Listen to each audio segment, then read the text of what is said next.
प्यारे बच्चों नमस्कार, आपका स्वागत है हमारे YouTube चैनल जय क्लासेस पर। हम आपको इंडियन कॉन्स्टिट्यूशन, भारतीय राज्य व्यवस्था या इंडियन पॉलिटी पढ़ा रहे हैं और इसमें आज हम टॉपिक करने से शुरू करने वाले हैं भारत शासन अधिनियम 1935।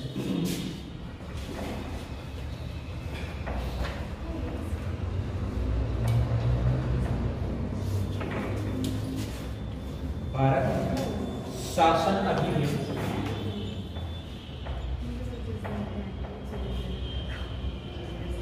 1935। Sir out of camera. Out of camera है क्या? हाँ जी।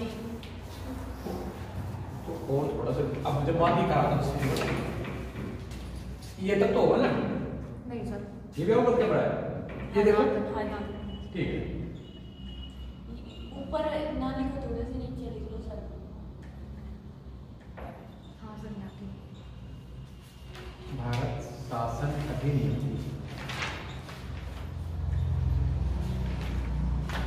1935। इसे भारतीय संविधान का मैग्ना कार्टा अथवा मिनी संविधान भी कहते हैं। मिनी कॉन्स्टिट्यूशन भी कहा जाता है। भारतीय संविधान का मैग्ना कार्टा अथवा मिनी कॉन्स्टिट्यूशन। सच्ची बात है कि यह भारतीय संविधान को आधारभूत ढांचा प्रदान करता है। इस प्रस्तावना के अनुसार कुछ नियम, कुछ प्रावधान आए और पहला प्रावधान था अखिल भारतीय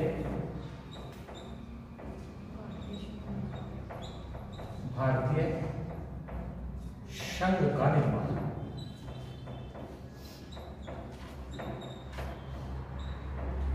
भारत शासन अधिनियम 1935 के तहत पहली बात यह आ गई कि अखिल भारतीय संघ का निर्माण किया जाएगा। उस समय 11 ब्रिटिश प्रांत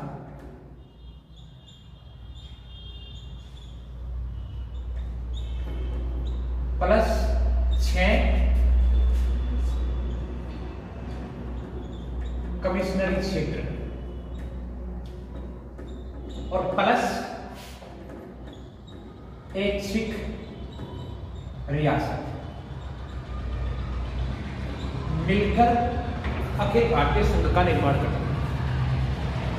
इसमें ये पॉइंट जो मैंने लिखा है कि एक सिख रियासत, इसमें यह था कि रियासतों के लिए एक सिख विषय था। अगर रियासतें चाहेगी तो वो संघ में सम्मिलित हो जाएगी, अगर रियासतें नहीं चाहेगी तो वो संघ में सम्मिलित नहीं। पहली कंडीशन क्लियर बात है।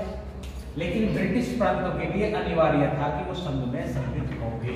प्रांतों के लिए यही बात एक फाउंडेशन के तौर पर दी गई। नंबर 2, प्रांतीय स्वायत्तता। इस अधिनियम ने प्रांतों को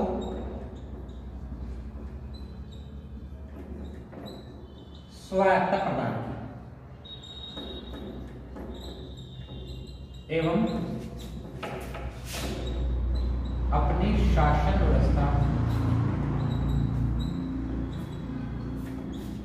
को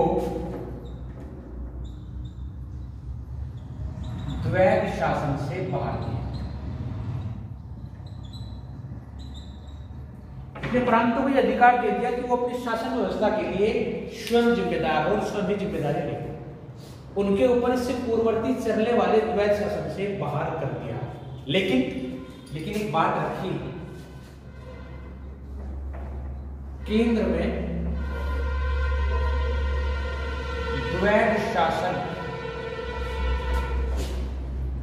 लागू। ये वो व्यवस्था है जो भारत में आज भी कार्य करती है। इसके तहत केंद्रीय एवं प्रांतीय शक्ति का बंटवारा किया गया।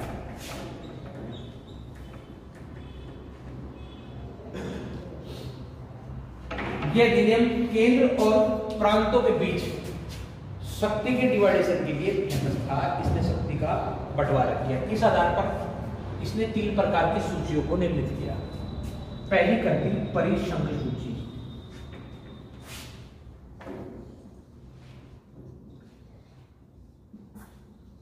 दूसरी बनाई प्रांतीय सूची और तीसरी बनाई समवर्ती सूची।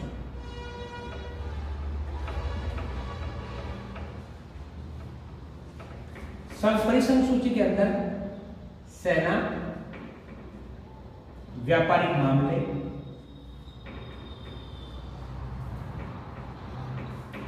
विदेशी नीति आदि को समझते हैं। प्रांतीय के अंदर प्रांतीय मामले, पुलिस, प्रशासन आदि को समझते हैं। और संघ सूची के अंदर केंद्रीय एवं प्रांतीय साझा नियम को शामिल किया। लेकिन यहां भी केंद्र को बल प्रदान कर दिया गया। केंद्र अगर किसी विषय पर जोर दे रहा है तो केंद्र का नियम प्रभावी माना जाएगा। इन 3 नियमों को महत्वपूर्ण माना। ठीक है। तीसरी बात है, चौथी बात है, इसी के तहत केंद्रीय न्यायालय की स्थापना की गई। 1935 का भारत शासन अधिनियम कहता है कि एक केंद्रीय न्यायालय की स्थापना की जाएगी जिसमें एक मुख्य न्यायाधीश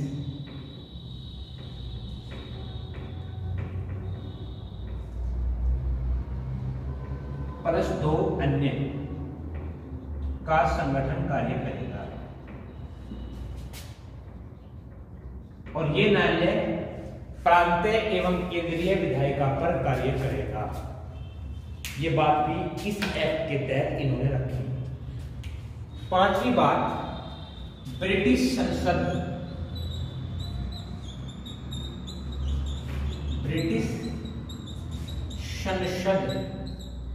को सर्वोच्चता प्रदान की गई।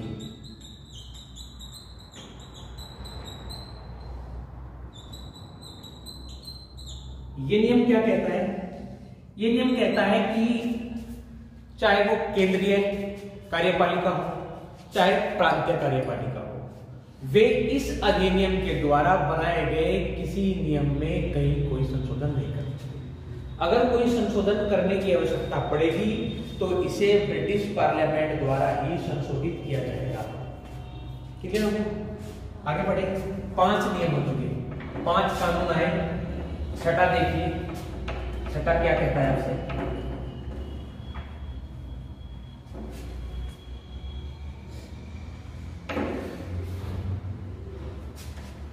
1935 के भारत शासन अधिनियम के तहत 6ठा है भारतीय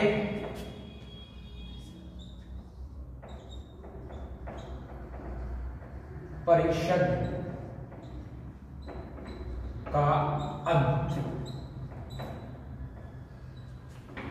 1935 के भारत शासन अधिनियम ने इससे पूर्ववर्ती जो भारतीय परिषद बनी हुई थी उसका समापन कर दिया। ठीक है। और क्या किया गया?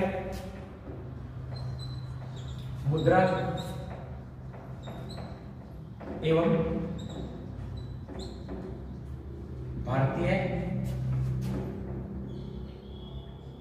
भारतीय मुद्रा स्थिरीकरण के लिए स्थापना करी भारतीय रिजर्व बैंक ऑफ इंडिया। 1935 का भारत शासन अधिनियम ही भारत की अपनी एक मुद्रा होनी चाहिए और उस मुद्रा के आधार पर भारतीय व्यापार को स्थिरीकरण मिलेगा। उसी के लिए 1935 भारत शासन अधिनियम ने भारत में एक रिजर्व बैंक की स्थापना की। और क्या करना? इसी प्रावधान में डाला गया भारत से बर्मा को 1935 भारत शासन अधिनियम द्वारा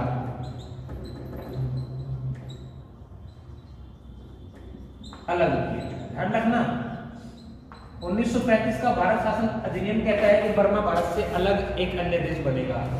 अलग कब हुआ? अलग होता है 1937 में।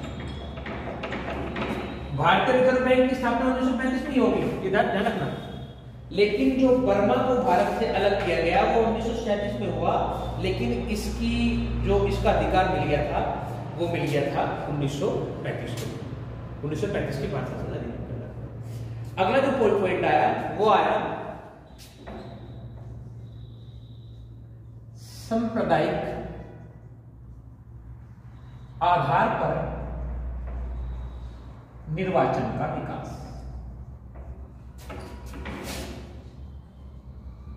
इससे पहले आप पढ़ चुके हैं कि पार्लियामेंट सुधार में मुस्लिम बहुल क्षेत्रों में मुसलमानों को अलग से निर्वाचन प्रदान किया गया था। खासकर उन क्षेत्र में केवल मुस्लिम कैंडिडेट ही चुनाव लड़ सकता था और मुसलमान ही उसे वोट दे सकते। ठीक है, 1935 के भारत शासन अधिनियम में इसमें और विकास प्रदान कर दिया। इसने क्या किया? इसने दलितों को प्लस महिलाओं को और क्या किया? प्लस मजदूरों को, इन तीन वर्गों को अलग से निर्वाचन प्रदान किया।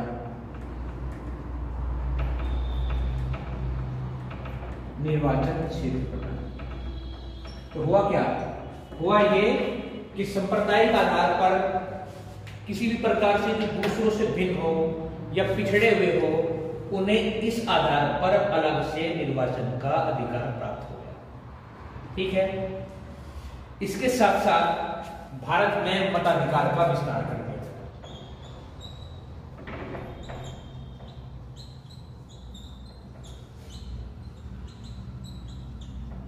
मताधिकार का क्षेत्रीय विस्तार के लिए अगर आप जनसंख्या के आधार पर समझेंगे तो इसमें जनसंख्या के आधार पर या जनता के आधार पर इसे लेना है 10% अधिकार है। इन महत्वपूर्ण बिंदुओं के साथ भारत शासन अधिनियम 1935 पेश किया गया, जिसमें ये महत्वपूर्ण बिंदु डाले गए जिनके आधार पर ब्रिटिश गवर्नमेंट ने कई हद तक भारतीयों को स्वायत्तता प्रदान करी और कई हद तक नियंत्रण को अपने हाथ में रखा। आप देख रहे हैं कि ब्रिटिश पार्लियामेंट को सर्वोच्चता प्रदान करी गई। इसका मतलब है कि मेन बिंदु क्या है? उन्होंने एक उच्चतम न्यायालय या उच्च न्यायालय की स्थापना करी भारत शासन अधिनियम 1935 के अंतर्गत, लेकिन उसमें एक क्लॉज डाल दिया गया, छोटा सा एक कंडीशन अप्लाई कर दी गई। वो कंडीशन अप्लाई ये था कि अगर कोई फैसला सही निर्णय पर नहीं पहुंचता तो उसमें अंतिम जो फैसला लेगी वो प्रीवी काउंसिल ब्रिटेन में लंदन से प्रीवी काउंसिल द्वारा लिया जाएगा। यानी न्यायपालिका है, लेकिन न्यायपालिका में भी अगर निर्णय पे एक मत नहीं बन पा रहा है और निर्णय को प्रीवी काउंसिल सही नहीं मान रही है तो प्रीवी काउंसिल अपना निर्णय देगी। तो भारतीय न्यायपालिका दी लेकिन नियंत्रण अपने हाथ में रखा। भारतीय को शासन व्यवस्था दी लेकिन उसका निर्णय अपने हाथ में रखा। जब ये एक्ट आया तो इसमें 321 अनुच्छेद, ध्यान रखिएगा ये एक्सेप्ट का सवाल है, 321 अनुच्छेद एवं 10 अनुसूची ये भी हो सकता है कि 1935 का भारत शासन अधिनियम आता है तो उसमें क्या होगा। इसके पश्चात 1947 का स्वतंत्रता अधिनियम आया। इसके बारे में हम पहले बात कर चुके हैं। ये जुलाई में आएगा। 1947 का भारत स्वतंत्रता अधिनियम, 1947 का भारत स्वतंत्रता अधिनियम। बच्चों के बारे में मैं आपसे बात कर चुका हूं। मैंने आपको बताया था कि इसका प्रस्ताव 4 जुलाई 1947 में ब्रिटिश संसद में पेश किया गया था। मैंने आपको बताया था कि 16 और 17 जुलाई को संसद में उस पर बहस चली।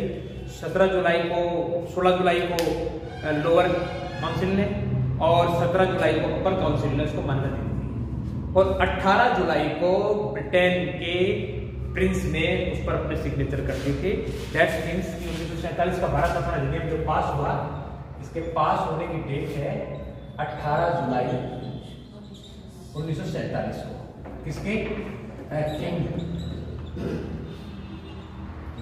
किंग के द्वारा हस्ताक्षर के बाद ये जो है पास हुआ। ये बातें मैं आपसे पहले कर चुका हूं, दोनों तीनों बातों पर डिस्कस किया।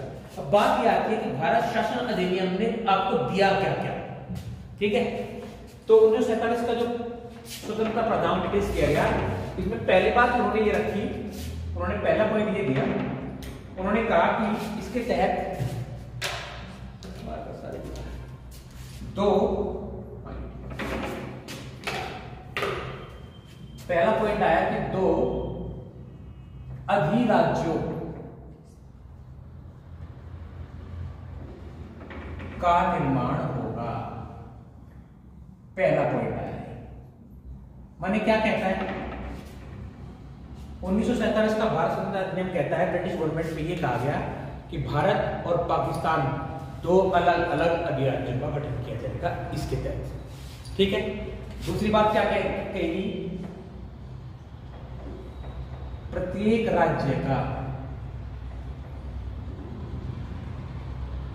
एक गवर्नर बनाया जाएगा। दूसरी बात ये कही बच्चों कि प्रत्येक राज्य का एक गवर्नर बनाया जाएगा, यानी दोनों अलग अलग डोमिनियन स्टेट जो थे उन दोनों को एक एक गवर्नर नियंत्रित करेगा, ये भी बात करेगी। फिर कहा गया संविधान सभा एक नियंत्रक के रूप में कार्य करेगी। कहा कि जब तक संविधान का निर्माण न हो तब तक दोनों देशों की संविधान सभाएं एक नियंत्रक के रूप में कार्य करेंगी। प्लस जब तक संविधान नहीं बनेगा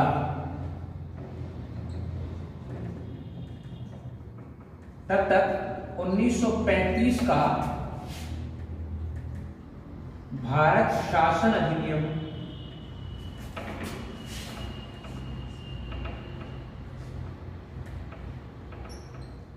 प्रभावी रहेगा। ये बात भी जोर देकर की गई। और क्या किया, इसके साथ ही इस नियम के तहत भारतीय मंत्री पद को समाप्त कर दिया गया।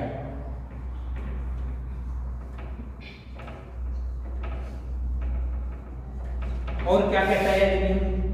यह अधिनियम कहता है जितनी रियासतें भारत में थी, भारत और पाकिस्तान दो अलग अलग राष्ट्र बनने की ओर जा रहे थे, तो कुछ रियासतें ऐसी थी जो भारत में थी, कुछ ऐसी थी जो पाकिस्तान के प्रॉपर्टी की थी। तो रियासतों को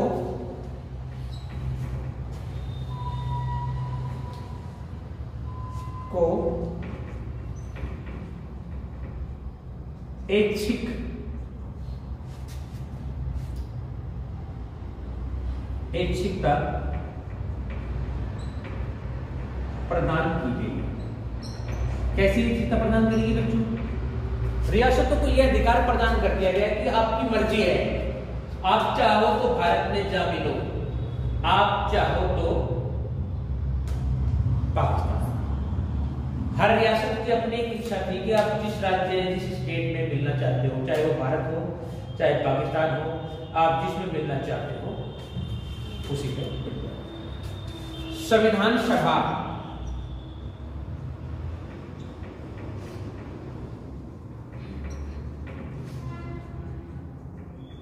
संविधान मंडल के तहत कार्य करेगी।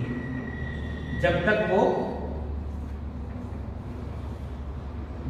अपने संविधान का निर्माण नहीं करती तब तक वो एक संविधान मंडल के तहत कार्य करेगी। इस प्रावधान के तहत 1947 का भारत स्वतंत्रता अधिनियम पेश किया गया, उसे इन शर्तों का पालन। आप देखेंगे कि कुछ रियासतें ऐसी हैं जो भारतीय हैं और वो पाकिस्तान में मिलना चाहती हैं, कुछ रियासतें ऐसी हैं जो पाकिस्तानी क्षेत्र में हैं और भारत में मिलना चाहती हैं। इसमें इसी अधिनियम के तहत आप पाएंगे कि जम्मू कश्मीर की रियासत, हैदराबाद की रियासत, ये ऐसी रियासतें हैं जो ये निर्णय नहीं कर पाई अब तक कि हमें किस डोमिनियन स्टेट में मिलना है। हैदराबाद की रियासत मुस्लिम बहुल थी और इस कारण से वहां का जो शासक था वो स्वयं को पाकिस्तान में मिलाना चाहता था। लेकिन जिस तरह से भारत और पाकिस्तान के बीच रेड क्लिफ लाइन खींची गई, वो संभव नहीं था कि हैदराबाद को पाकिस्तान में मिला दिया जाए। हैदराबाद की जो लोकेशन थी वो ऐसी थी कि उस क्षेत्र में मिल नहीं सकती थी। एक जामनगर की रियासत थी, वहां का जो शासक था वो मुस्लिम था, लेकिन वहां जो क्षेत्र था वो हिंदू बहुल था। वो भी अंत तक ये निर्णय नहीं कर पाया था कि मैं किस में मिलूं। और ऐसे ही जम्मू कश्मीर की रियासत थी, वहां मुस्लिम बहुल क्षेत्र था, लेकिन वहां का शासक हिंदू था और वो अंत तक ये निर्णय नहीं कर पाया था कि मैं किस क्षेत्र में। हैदराबाद की रियासत को भारत ने बाई फोर्स अपने मिला लिया। ऐसे ही जामनगर की रियासत को भी भारत ने अपने अंदर मिला लिया। बहुत समय लगा जम्मू एंड कश्मीर की रियासत को यह निर्णय करने में कि हम किसके साथ मिले।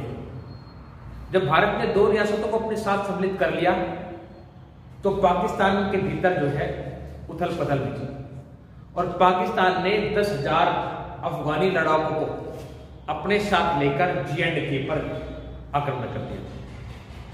उस समय के जो J&K के राजा थे नार सिंह, वो निर्णय नहीं कर पा रहे थे कि मैं किस तरफ जाऊं और तुरंत ही पाकिस्तान ने 10,000 अफगानिस्तानी लड़ाके, किराए के लड़ाके थे, उन्हें लेकर J&K के क्षेत्र पर हमला कर दिया और उस हमले में बहुत बड़ा एक क्षेत्र जो है वो पाकिस्तान के अधिकार में आ गया।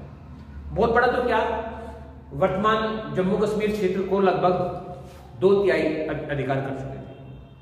तब तक जम्मू कश्मीर के राजा ने यह निर्णय लिया कि चलो यार अब तो गड़बड़ होगी, अब तो मुझे किसी हालत में मिलना ही पड़ेगा। तो उन्होंने भारत से मिलने की सहमति दे दी, कंडीशन अप्लाई की बहुत सारी शर्तों के साथ, क्योंकि रियासतों में मिलने जब लोग राजा भारत संघ में अपना मिल रहे थे तो वो कुछ विशेष अधिकार चाहते थे और उसने भी कुछ विशेष अधिकारों के साथ भारत में मिला। उस परिस्थिति में जो भारत के वर्तमान गवर्नर थे उनके प्लस पाकिस्तान के वर्तमान गवर्नर थे उनकी सहमति के साथ J&K को भारत में मिलाया गया। लेकिन तब तक पाकिस्तान भारत के 2/3 हिस्से पर अधिकार कर चुका था। अब उसके बाद भारतीय सेना ने और पाकिस्तान के बीच एक युद्ध हुआ जिसे 1947 का युद्ध कहते हैं, जिसमें पाकिस्तान ने कहा कि हम नहीं हैं, ये तो अफगानी लुटेरे लड़ाके हैं। वास्तव में वो लोग वाकई लुटेरे लड़ाके थे। वो उस क्षेत्र में भारी लूट कर रहे थे, भयंकर कत्लेआम किया, महिलाओं के साथ बेहद दुर्व्यवहार किया। फिर भारतीय सेना ने उन्हें पीछे हटाया।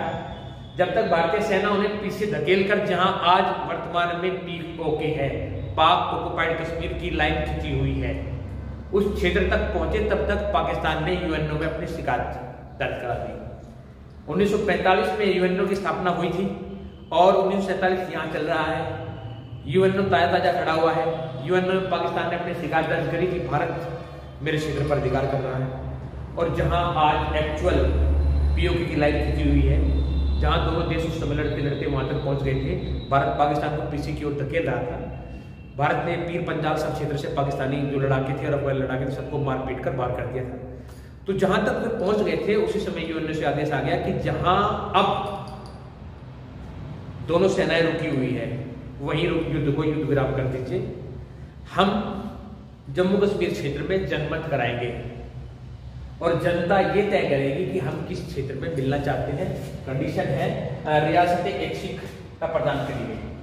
तो इसे उन्होंने कह दिया कि हम जनमत कराएंगे, चुनाव कराएंगे, जनता से वोटिंग कराएंगे और जनता से वोटिंग के आधार पर यह तय करेंगे कि जम्मू कश्मीर किसका हिस्सा है। और वो जनमत आज तक हुआ नहीं और जैसी एक्चुअल स्थिति है वो आपके सामने है। तो ये कंडीशन थी, इसके तहत दोनों देशों में विवाद हुआ। इसके पश्चात जो है भारतीय संविधान का निर्माण किस तरह हुआ और क्या क्या उसकी कंडीशन थी, ये अगले लेक्चर में देखेंगे। आशा करता हूँ कि आज का लेक्चर आपके लिए उपयोगी सिद्ध हुआ होगा। आपने वीडियो को ध्यान से देखी, उसके लिए बहुत बहुत धन्यवाद। Thank you very much.